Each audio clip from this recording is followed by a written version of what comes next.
இதோ இந்த ஸ்டேட்டஸ் இருக்கே ஸ்டேட்டஸ், இந்த ஸ்டேட்டஸை பல பேர் பிரேக்கப் பண்ணவங்க எல்லாரும் வைப்பாங்க. நீங்களும் வேணா ஒரு தடவை பார்த்துட்டு வாங்க.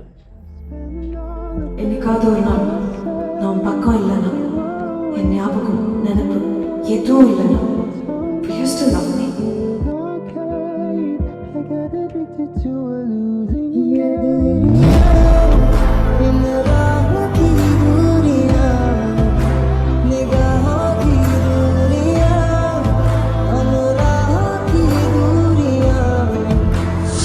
பார்த்தாச்சா, இந்த ஸ்டேட்டஸை நான் கூட என் பிரேக்கப் அப்போ வச்சுருந்துருக்கேன் ஃப்ரெண்ட்ஸ்.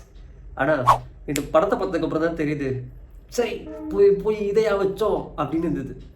ஏன்னா இந்த படத்தோட ஹீரோ துல்கரும் ஹீரோயின் நேகா சர்மாவும் 2 பேரும் பார்த்துக்கிறாங்க, பார்த்து லவ் பண்ணுறாங்க, பேசுகிறாங்க, பழகுறாங்க, முத்தங்கள் பரிமாறப்படுகின்றன.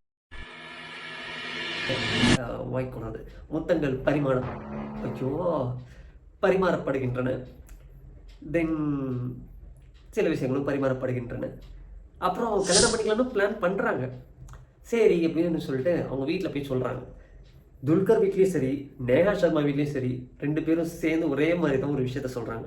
நீ வேற யாரையும் லவ் பண்ணியிருந்தா கூட பரவாயில்ல, ஆனால் இவனை லவ் பண்ணியிருக்க, சத்தியமாக கல்யாணமே பண்ணி தர மாட்டேன். அதே மாதிரி அவன் வீட்லேயும் துல்கர் வீட்லேயும் நீ வேற யாரை வேணா லவ் பண்ணியிருக்கலாம், ஆனால் இவளை லவ் பண்ணிட்டேன், உனக்கு கல்யாணமே பண்ணி வைக்க மாட்டேன்னு சொல்கிறாங்க. என்னடா அப்படின்னு சொல்லி கேட்டோன்னா, ஒரு 25 வருஷத்துக்கு முன்னாடி துல்கரோட அப்பாவுக்கும் நேஹா சர்மாவோட அம்மாவுக்கும் ஒரு லிங்க் இருந்திருக்கும்.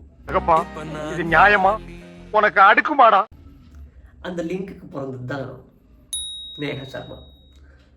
இவர் அந்த லிங்க் இல்லாமல் அதுக்கப்புறமா வேற ஒருத்தவங்களை கல்யாணம் பண்ணி அவங்களுக்கு பிறந்தது தான். நான் எப்படி பார்த்தோன்னா, இவங்க ஒரு ஆஃப் சிப்ளிங்ஸுங்க, கிட்டத்தட்ட அக்கா தம்பி அந்த மாதிரி வரும். ஸோ இவங்க 2 பேரும் லவ் பண்ணி கல்யாண விஷயம் வரைக்கும் போய் அது பிரேக்கப் பண்ணதுக்காக தான் அந்த சீன் வந்திருக்கும். இவர் போய் அந்த நேஹா சர்மா கல்யாணம் பண்ணிக்க போகிறவங்க போய் பயங்கரமாக சண்டையெல்லாம் கூப்பிட்டு வந்திருப்பார். இந்த கர்மம் பிடிச்ச கன்றாவியான கதையைத்தான் அந்த ஸ்டேட்டஸில் இருக்கும்.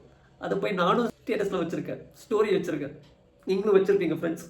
நீங்களே யோசிச்சு பாருங்கள். சிந்து சமவெளி படம் இருக்குல்ல, அதில் அந்த ஹீரோயினுக்கும் நம்ம ஹரிஷ் கல்யாணோட அப்பாவுக்கும் அமலா பால் ஹீரோயினுக்கும் ஒரு லவ் சாங் ஒன்று போட்டு எடிட் பண்ணி அதை ஒரு ஸ்டேட்டஸாக ரிலீஸ் பண்ணி அதை எல்லாரும் வச்சுக்கிட்டு இருந்தாங்கன்னா எவ்வளோ கர்ம கன்றாவியாக இருக்குமோ, அந்த மாதிரி ஒரு கர்ம கன்றாவி தான் ஃப்ரெண்ட்ஸ் இந்த ஸ்டேட்டஸும்.